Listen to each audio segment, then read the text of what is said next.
नमस्कार दोस्तों, मैं मुकेश जाट मालवा एकेडमी इंदौर में आपका स्वागत करता हूं। आपके लिए मालवा एकेडमी एग्रीकल्चर के लिए एक नया प्लेटफॉर्म लेकर आया है जहां व्यापम से संबंधित सारी एग्जाम की तैयारी करवाने जा रहे हैं। इसमें विशेष रूप से एग्रीकल्चर की जो तैयारी है वो हमारे द्वारा अभी स्टार्ट की जा रही है।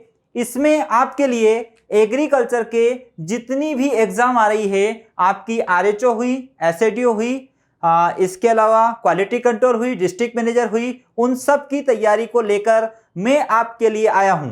तैयारी आपकी करवाऊंगा। पूरा एग्रीकल्चर जितना भी है A to Z वो मैं आपको पढ़ाऊंगा और बहुत अच्छे तरीके से ट्रिक से आपको मैं पढ़ाऊंगा। मेरे जितने भी साथी और जितने भी मेरे प्रियजन या जितने भी मेरे शुभचिंतक हैं, उनसे मैं निवेदन करता हूं कि मालवा एकेडमी के यूट्यूब चैनल को जाकर लाइक और सब्सक्राइब जरूर करें और बेल आइकन को जरूर प्रेस करें, जिससे हमारे वीडियो और नोटिफिकेशन आपको प्राप्त हो जाएंगे या पता लग जाएगा। ठीक है, अब हम देखते हैं मालवा एकेडमी इंदौर जो है ये भंवरकुआ पर हम स्टार्ट कर रहे हैं। 302 बेदा कॉम्प्लेक्स बेदा बिल्डिंग में हमने इसको स्टार्ट किया है भंवरकुआ। ठीक है, आइए देखते हैं मालवा एकेडमी में आज हम क्या करेंगे कि अभी फिलहाल में आप लोगों को पता है कि आरएचओ की जो पोस्ट है वो आरएचओ की पोस्ट आई हुई है, यानी कि पीबी की साइट पर उन्होंने टेंटेटिव डेट हमको दी है। अब उसके हिसाब से जो आज हमारा समय बचा है हमें तैयारी में लग जाना चाहिए। इसी के साथ क्वालिटी कंट्रोलर से रिलेटेड और डिस्ट्रिक्ट मैनेजर के जो पद है उनकी हम तैयारी करेंगे। तो आरएचओ को देखते हुए हम आज सबसे पहले हार्टिकल्चर स्टार्ट कर रहे हैं। ठीक, अब हम स्टार्ट करते हैं हार्टिकल्चर में हम इसमें पढ़ेंगे उद्यान विज्ञान हार्टिकल्चर के बारे में। उद्यान विज्ञान किसको कहते हैं? कृषि विज्ञान की वह शाखा जिसमें फल, फूल और सब्जी का विस्तृत अध्ययन किया जाता है, उसे हार्टिकल्चर या उद्यान विज्ञान कहते हैं। उद्यान विज्ञान में अगर बात करें तो मैं आपको परिभाषा पढ़ाने नहीं आया हूं। ठीक, फैक्ट टू फैक्ट हम बात करेंगे, समय की बचत करेंगे और ज्यादा से ज्यादा फैक्ट आप लोगों के लिए लेके आऊंगा। ठीक है, हम इसमें जितने भी फैक्ट, जितनी भी एग्जाम में जो क्वेश्चन पूछे जा रहे हैं उस पर हम बात करेंगे और आगे बढ़ेंगे। देखेंगे उद्यान विज्ञान में सबसे प्राचीन या सबसे पुराना फल अगर है तो वो किसे माना जाता है? खजूर को माना जाता है। किसे माना जाता है? खजूर को माना जाता है। अब खजूर जो है यह सबसे प्राचीन फल के रूप में जाना जाता है। आप जानते हैं कि बेबीलोन कृत्रिम परागण खजूर में किया करते थे। ठीक है, इसी के साथ में थोड़ी सी ट्रिक यहीं से स्टार्ट कर देता हूं आप लोगों के लिए, क्योंकि हम पढ़ाना ही हमें ट्रिकी है। आप खजूर शब्द जब हमारे सामने आया है तो पहले मैं खजूर के विषय में थोड़ी सी चर्चा कर लेता हूं। देखेंगे खजूर की बात करेंगे तो खजूर जो है एरेकेसी फैमिली का है। कौन सी फैमिली का है?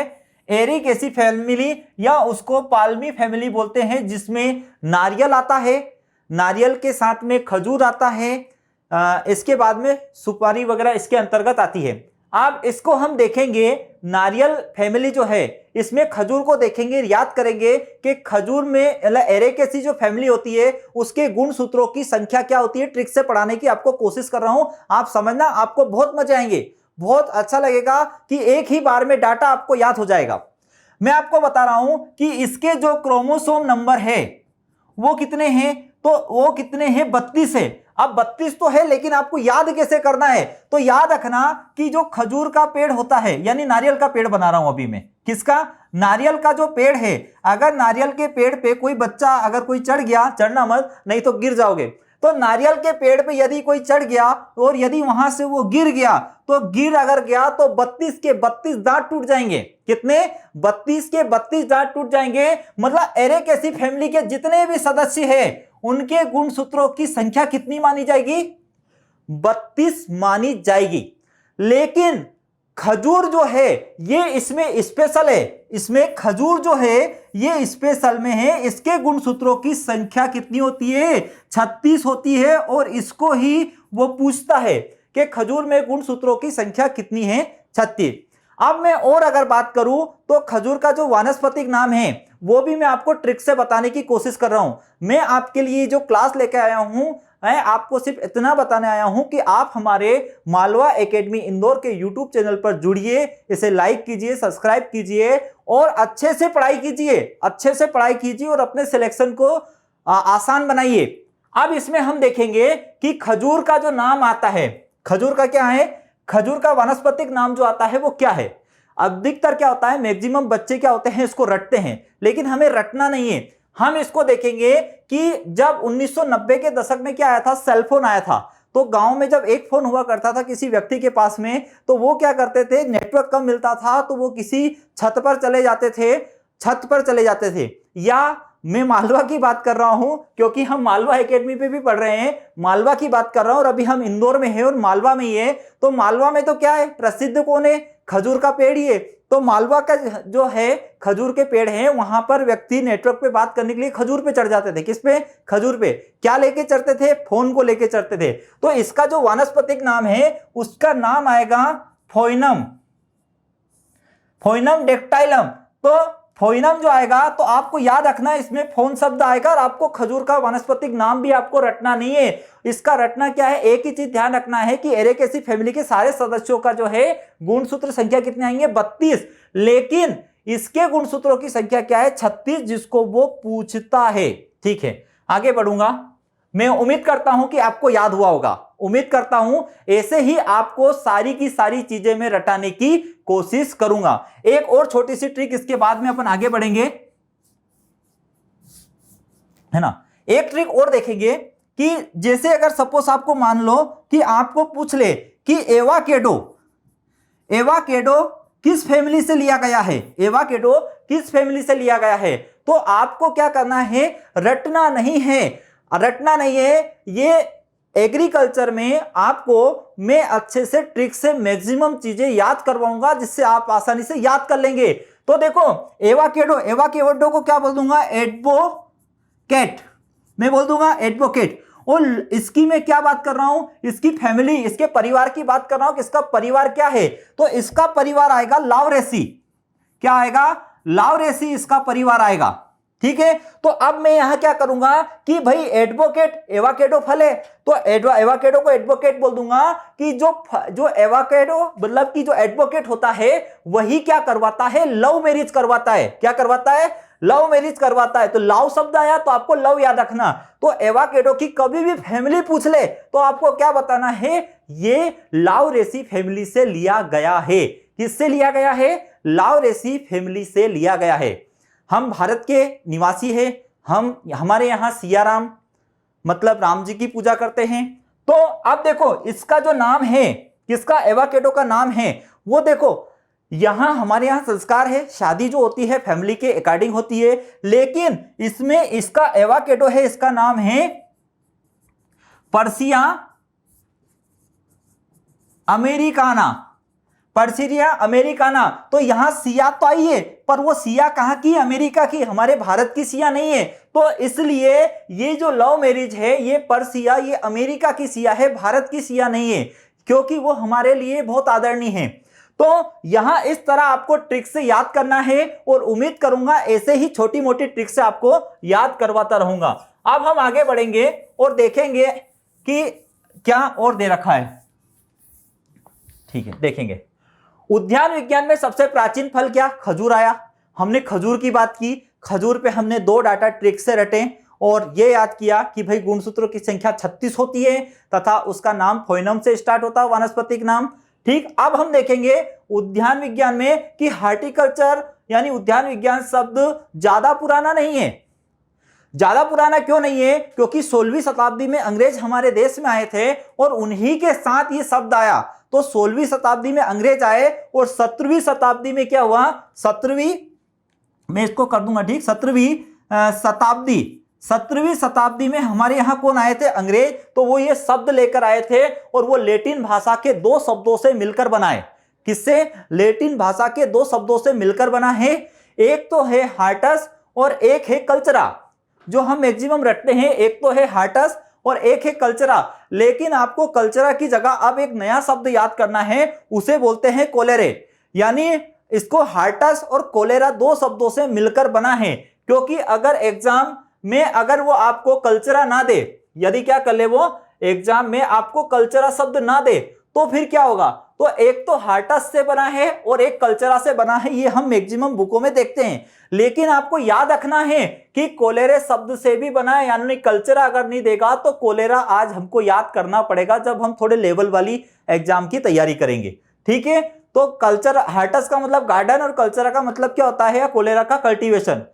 विश्व में हार्टिकल्चर के पिता, सीधा सा लिखा हुआ आएगा एल.एच. बेली। क्या आएगा, एल.एच. बेली। एल.एच. बेली को विश्व में हार्टिकल्चर का पिता कहते हैं। तो भारत में हार्टिकल्चर का पिता किसे कहते हैं, तो भारत में हार्टिकल्चर का पिता एम.एच. मारीगावड़ा को कहते हैं, जिनका जन्म मैसूर कर्नाटका में 8 अगस्त 1916 को हुआ।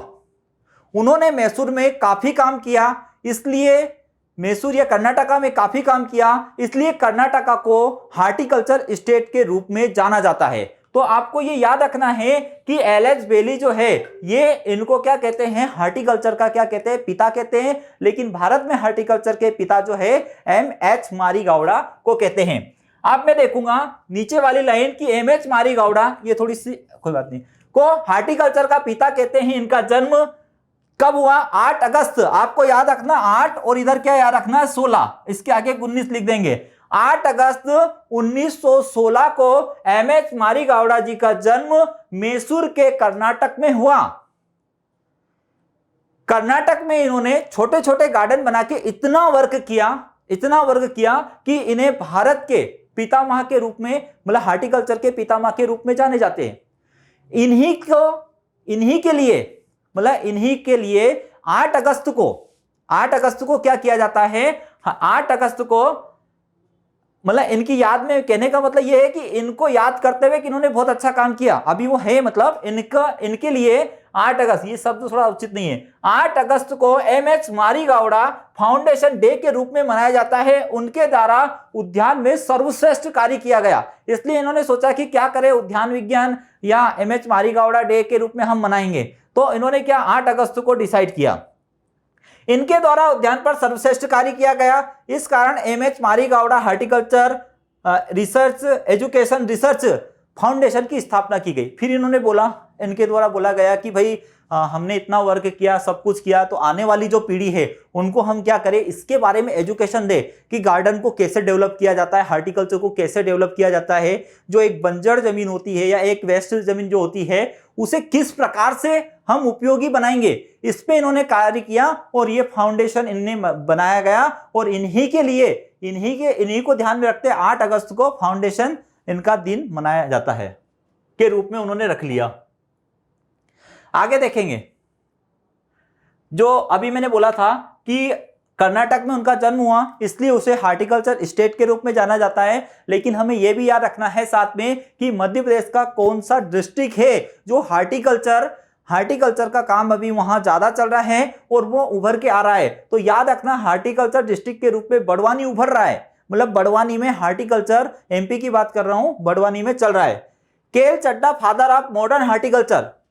अब हार्टिकल्चर के पिता तो हो गए, मॉडर्न ऑफ हार्टिकल्चर के पिता कौन हो गए, तो उनके पिता कौन हो गए, के.एल. चड्ढा। बगीचे में हॉस्टल में रहते थे, कैफरी पहनते थे जिसको हम चड्ढा ही बोलते हैं गांव में। तो उसमें क्या है, फल लेकर आते थे।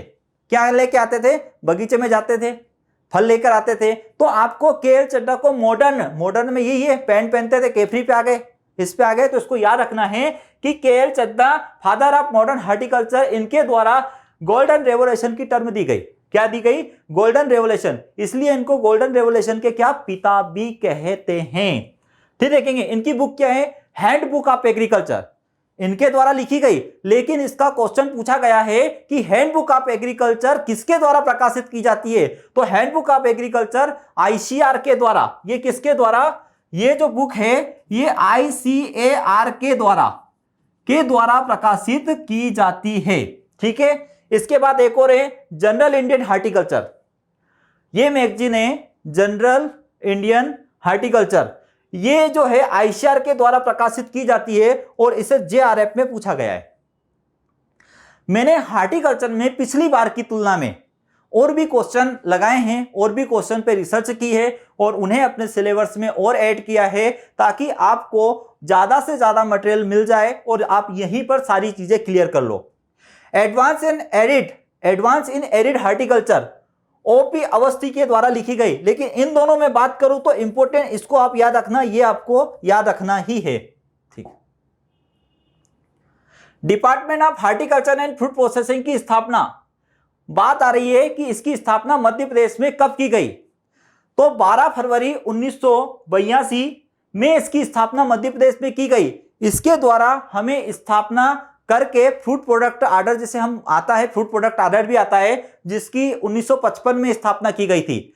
उसके बाद इनको प्रोसेसिंग में लाया और 82 में इसकी स्थापना की गई, तो उसकी भी मैं बात करूंगा। और उसका भी क्वेश्चन पूछा है कि फ्रूट प्रोडक्ट आर्डर के अंतर्गत 1955 में उसका लाइसेंस कौन देता है, तो उसका लाइसेंस जो होता है केंद्र सरकार देती है, यहां स्टेट सरकार नहीं देती। मध्य प्रदेश को 3 फ्रूट जोन में बांटा गया, आपको याद रखना है मध्य प्रदेश को 3 फ्रूट जोन में बांटा गया है। आपको बाकी के ये डाटा याद नहीं करना है, सिर्फ इतना याद रखना है कि मध्य प्रदेश को 3 फ्रूट जोन में बांटा गया है। केंद्रीय बागवानी संस्थान, याद रखना है केंद्रीय बागवानी संस्थान मेजीफेमा नागालैंड में 27 मार्च को, भले मत याद करना, लेकिन 2006 में इसकी स्थापना की गई, इसे आप याद रखना। तो याद रखना कि केंद्रीय बागवानी संस्थान मेजीफेमा नागालैंड 2006 में स्थापित किया गया है। ठीक है, अब देखेंगे हार्टिकल्चर को निम्न शाखा में बांटा गया है। आपको पता है पोमोलॉजी क्या है, फ्लोरिकल्चर क्या है, नॉर्मली हम परिभाषा पढ़ते हैं, लेकिन हम परिभाषा यहां पढ़ाने नहीं आए हैं। मैं आपको यहां बताने आया हूं कि हार्टिकल्चर में जो क्वेश्चन पूछते हैं वो अब हम देखेंगे। ठीक है, अब हम आगे देखेंगे, ठीक, आगे और पढ़ेंगे। सभी साथी इस चैनल को लाइक, शेयर और सब्सक्राइब करें और मेरा सहयोग करें, और मैं आपके लिए पूरा का पूरा सिलेबस जो एग्रीकल्चर में जितनी भी यूनिट है वो धमाकेदार तरीके से लेके आऊंगा। धन्यवाद साथियों, जय हिंद, जय भारत।